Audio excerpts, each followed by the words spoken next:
ranglar bilan chizilgan-ku. Bu bo'yoq emas.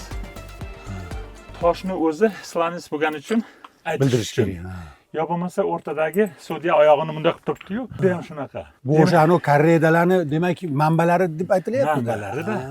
Bu hozir ularda urfga kirib ketganda, aslida bu jonivorlarni kuchidan hayratlanish, jonivorlarning kuchidan foydalanish, jonivorlarni xonakilashtirish va ulardan turli maqsadlarda foydalanish asli bizda bo'lgan. Mana qarang. O'zbekistonda bo'lgan. Kvadratga olingan yana bitta surat turibdi-da, bu sigirniki. Chunki tagida nimasi bor?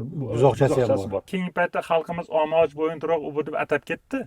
Lekin birinchi yerga ishlov beradigan texnikani ixtiro qilib shu yerda, mana bu tekis yerlarni o'zi tekis bo'lmagan.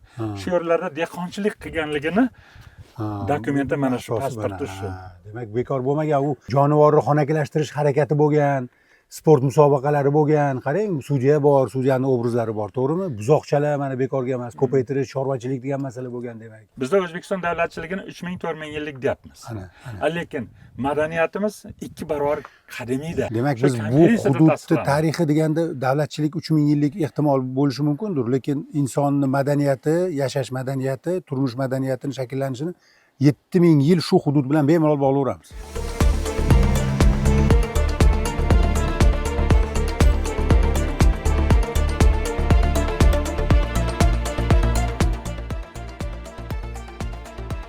Bilasizmi?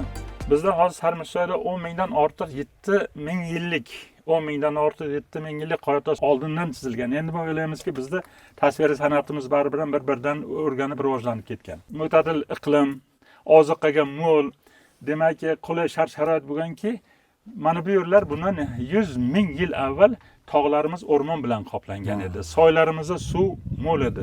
Shuning uchun bizda jonivorlar va o'simlik olami boy edi. Mana bunga 7-8 ming yil bo'lgan bo'lsa, mana buga bo'lgan bo'lsa, shu 1000 yil bo'lgandir, 500 yil bo'lgandir. Demak, ko'z bilan ham shunday qarab, qobonni ko'rasiz-da. Ha-da. Mana bu yerdagi shoxini ham ko'rasiz, masalan. Estetika berilgan, juda yaxshi bo'lgan. Quyosh o'rtasida sog'lom inson.